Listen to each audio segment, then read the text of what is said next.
Pillar ছাড়াও যে ছাদ হয়, আজকে আপনাদেরকে সেটাই দেখাতে আসছে আমার বোনের বাড়িতে। আসসালামু আলাইকুম গাইস, সবাই কেমন আছেন? আশা করছি ভালো আছেন। আমিও আলহামদুলিল্লাহ আল্লাহর রহমতে ভালো আছি। সকালবেলা ঘুম থেকে উঠে ডাটা অন করে দেখি আমার বোন জামাই ইমুতে একটা ভয়েস করে বলেছে তাদের বিল্ডিং এ একটু পানি দিতে যেতে। তো দেরি না করে আমি আর মারুফ বিল্ডিং এ পানি দেওয়ার উদ্দেশ্যে বেরিয়ে গেলাম। স্কুলের সামনে গিয়ে দেখি আমাদের একজন স্কুলের শিক্ষক গাড়ির অপেক্ষায় দাঁড়িয়ে রয়েছে। তখন আমরা ওনাকে সাথে করে নিয়ে একটা গাড়ি দড়িয়ে দিয়ে আবার ফিরে এলাম আমাদের কাজের দিকে। এসেই দেখি গতকালকে রাত্রে বৃষ্টির কারণে কাদায় রাস্তার অবস্থা একেবারে খারাপ। যাই হোক, মারুফকে বললাম তুই একটু ওয়েট কর, আমি ভিতর থেকে চাবিটা নিয়ে আসি। ইন্টারেস্টিং বিষয় হচ্ছে বাড়ির ভিতর থেকে চাবি নিয়ে এসে দেখি তালা খোলা। মনে হচ্ছে গতকাল ইলেকট্রিক মিস্ত্রিরা গ্রুপ কেটে আর তালা মেরে যায়নি। যাই হোক, তারপর আমি ঘরের ভিতরে ঢুকে মোটর লাইন দিয়ে দেখি বাড়ির ভিতর থেকে কারেন্টের লাইন বন্ধ। তারপর আমি আবার এই কাদার ভিতরে বাড়িতে গিয়ে কারেন্টের লাইন গেঁথে মোটরের লাইনটা লাগিয়ে পানি দিতে শুরু করলাম। অন্যদিকে গতকালকে এবং গত পরশু এই বিল্ডিং এ গ্রুপ কাটার কাজ করা হয়েছে। আমি অবশ্যই ছিলাম, কিন্তু সময় সুযোগের অভাবে ভিডিও করা হয়নি, তাই আপনাদেরকে দেখানো হয়নি। তারপর যেখানে যেখানে পানি দেওয়া লাগবে সেখানে সেখানে পানি দিয়ে হাত পা ধুয়ে আমরা মোটরের লাইনটা বন্ধ করে ছাদে উঠলাম। তারপর আমি মারুফকে বললাম চারদিকে ঘুরে দেখ কোন দিক থেকে ভিডিও নিলে ভিডিও সুন্দর হয়। মূলত ওই বিল্ডিংটার মাঝখানে 4টা পিলার দিয়ে তৈরি হওয়ার কথা ছিল এই ছাদ। পরবর্তীতে সিদ্ধান্ত চেঞ্জ করে মাঝখানে মাত্র 2টা পিলার দিয়েই তৈরি হলো এই ঘর বা ছাদ।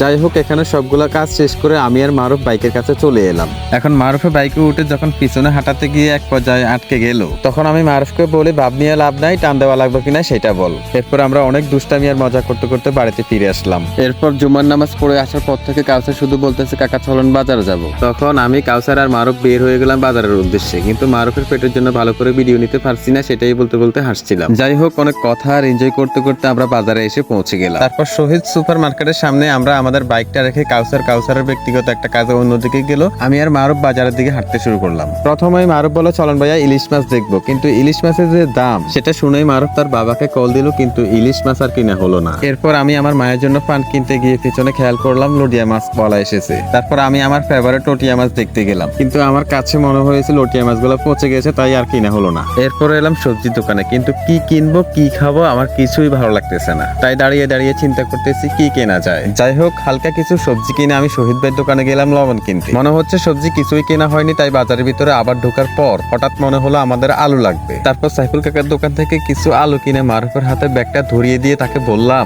জালমুড়িওয়ালা পেলে তোদেরকে আজকে জালমুড়ি খাওয়াতাম। এই কথা বলতে দেরি, বাট জালমুড়িওয়ালা চোখের সামনে পড়তে দেরি হয় নাই। তখন আমি সাথে সাথে কাউসারকে কল দিয়ে বললাম কিরে তুই কই, জালমুড়ি খাবি?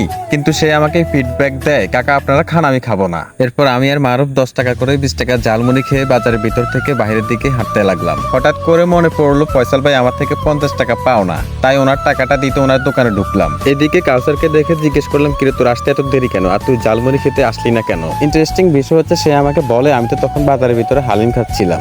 এই হলো মারুফের মতো কাউসারেরও অবস্থা। যাই হোক, সব কাজ শেষ করে আমরা আবার বাড়ির দিকে ফিরতে শুরু করলাম। গাইস, আজকের ভিডিওটা এই পর্যন্ত, নেক্সট ভিডিও আসবে, সেই পর্যন্ত সবাই ভালো থাকবেন, সুস্থ থাকবেন, আল্লাহ হাফেজ।